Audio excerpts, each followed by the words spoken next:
Hi friends, ഇന്ന് നമുക്ക് കുറച്ച് ഇംഗ്ലീഷ് ഗ്രാമർ പഠിച്ചാലോ? അപ്പം ഞാൻ ഒരുപാട് വീഡിയോസ് അപ്ലോഡ് ചെയ്യുന്നുണ്ട്. ഇംഗ്ലീഷ് ഗ്രാമറായിട്ടും മാത്സായിട്ടും നമുക്ക് ഇംഗ്ലീഷ് സ്പീക്ക് ചെയ്യാനും അങ്ങനെ ഒത്തിരി കാര്യങ്ങൾ ഞാൻ പഠിപ്പിച്ചു തരുന്നുണ്ട്. ഞാൻ എൻ്റെ യൂട്യൂബ് വീഡിയോസ് നിങ്ങൾ വാച്ച് ചെയ്യുകയാണെങ്കിൽ അല്ല ഇഷ്ടപ്പെടുവാണെങ്കിൽ ലൈക്ക് ചെയ്യുക, സബ്സ്ക്രൈബ് ചെയ്യുക. അപ്പം ഞാൻ അപ്ലോഡ് ചെയ്യുമ്പോൾ തന്നെ നിങ്ങൾക്ക് അതിൻ്റെ നോട്ടിഫിക്കേഷൻ കിട്ടും കേട്ടോ. അപ്പോൾ ഇന്ന് ഞാൻ പഠിപ്പിക്കാൻ പോണത് ഡെഫിനിറ്റ് ആർട്ടിക്കിൾ, ഇൻഡെഫിനിറ്റ് ആർട്ടിക്കിൾ. അതിൽ ഡെഫിനിറ്റ് ആർട്ടിക്കിൾസ് എന്താണെന്നാണ് ഞാൻ ഇന്ന് പഠിപ്പിക്കാൻ പോകുന്നത്. അപ്പോൾ നമ്മൾ എ ആൻഡ് ഇതൊക്കെ ആർട്ടിക്കിളായിട്ട് യൂസ് ചെയ്യുന്നത്. അതിൽ ഡെഫിനിറ്റ് ആർട്ടിക്കിൾ എന്ന് പറയുന്നത് ദ ആണ്. അതെവിടെയാണ് നമ്മൾ യൂസ് ചെയ്യേണ്ടത്? അപ്പോൾ ആദ്യം നമ്മളത് യൂസ് ചെയ്യുന്നത് സ്പെസിഫിക് ആയിട്ടുള്ള ഒരു കാര്യം നമ്മൾ പറയുമ്പോൾ നൗൺ, സ്പെസിഫിക് ആയിട്ടുള്ള നൗൺസ്. അതിന് എക്സാമ്പിളാണ് ഇപ്പോൾ നമുക്ക് കൗണ്ടബിളും അൺകൗണ്ടബിളായ നൗൺസുകളാവാം. Like the soap, the dog, the cats. നമ്മൾ സ്പെസിഫൈ ചെയ്ത് പറയുക ആ ഡോഗ്, ആ സോപ്പ് എന്നൊക്കെ പറയുന്നത് ദ ഡോഗ്. അങ്ങനെ സ്പെസിഫൈ ചെയ്യുന്ന കാര്യത്തിലാണ് യൂസ് ചെയ്യേണ്ടത്. പിന്നെ ഇപ്പം നമ്മൾ ഒരു ഐസോയെ നമ്മൾ എന്തെങ്കിലും ഒന്ന് കണ്ടു, അതിന് വീണ്ടും റിപ്പീറ്റ് അടിച്ച് പറയണം ആ ആളെ. ഇപ്പം ഞാനൊരാളെ കണ്ടു, ആ ആളെ റിപ്പീറ്റ് അടിച്ച് പറയുമ്പോൾ ദ യൂസ് ചെയ്യണം.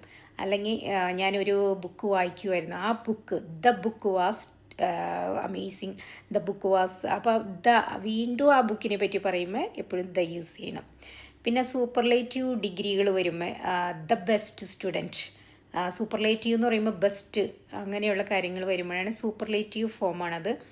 അപ്പോൾ നമ്മൾ the best student, the tallest building. അപ്പം അങ്ങനെ സൂപ്പർലേറ്റീവ് ആക്കി ഒരു കാര്യത്തെ പറയുമ്പോൾ നമ്മൾ ദ യൂസ് ചെയ്യണം. പിന്നെ മ്യൂസിക്കൽ ഇൻസ്ട്രുമെൻറ്റിനെ പറ്റി പറയുമ്പോൾ ദ ഗിത്താർ, ദ പിയാനോ, അങ്ങനെ ഏതെങ്കിലും മ്യൂസിക്കൽ ഇൻസ്ട്രുമെൻറ്റിനെ പറ്റി പറയുമ്പോൾ ദ യൂസ് ചെയ്യണം. അതായത് ഡെഫിനിറ്റ് ആർട്ടിക്കിളാണ് ദ എന്ന് പറയുന്നത്. പിന്നെ നമ്മളൊരു ദേശീയതയൊക്കെ പറയും, അതായത് Greeks, French, the Greeks, the French, അങ്ങനെ പറയുമ്പോഴും നമ്മൾ ദ യൂസ് ചെയ്യണം.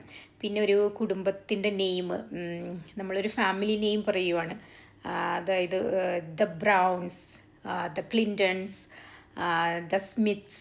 അപ്പോൾ ഒരു ഫാമിലി നെയിമിൽ ഒരാളെ നമ്മൾ പറയുമ്പോൾ ദ യൂസ് ചെയ്യണം. പിന്നെ നമ്മളൊരു ഹോട്ടലിനെ പറ്റി പറയുകയാണെങ്കിൽ ഇന്ന hotel, the Ritz hotel, the Hilton hotel. അപ്പോൾ ഒരു ഹോട്ടലിനെ പറ്റി നമ്മൾ പറയുമ്പോഴും ദ യൂസ് ചെയ്യണം.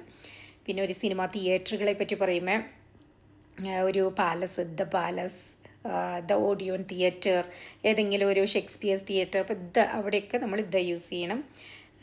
പിന്നെ നമ്മൾ ന്യൂസ് പേപ്പറിനെ പറ്റി പറയുമ്പോൾ ദ ടൈംസ്, ദ ഗാർഡിയൻ, ഒരു ന്യൂസ് പേപ്പറിൻ്റെ നെയിം പറയുമ്പോഴും ദ യൂസ് ചെയ്യണം. പിന്നെ വല്ല